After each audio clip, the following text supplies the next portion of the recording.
الجنيه المصري بيرتفع أمام الدولار الأمريكي وبيوصل 46 جنيه في 86 قرش للشراء في البنك المركزي المصري. بسم الله الرحمن الرحيم، أهلا بكم في قناتكم لمتابعة آخر تطورات أسعار الدولار والعملات في البنوك المصرية لحظة بلحظة.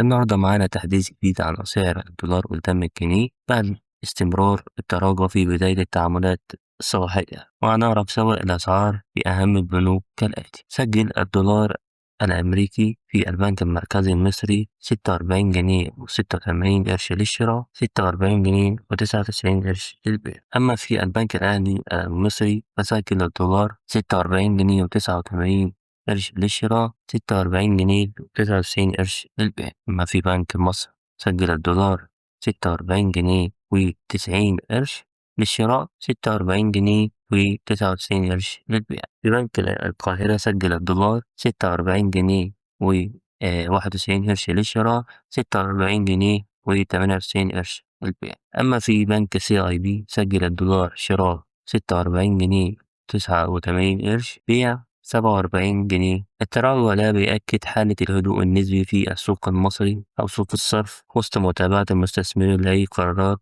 اقتصادية. مش عايز أطول على حضراتكم، لو عايز تفضل دايما متابع أسعار الدولار أول بأول ما تنساش تعمل اللايك والاشتراك عشان يوصلك كل جديد.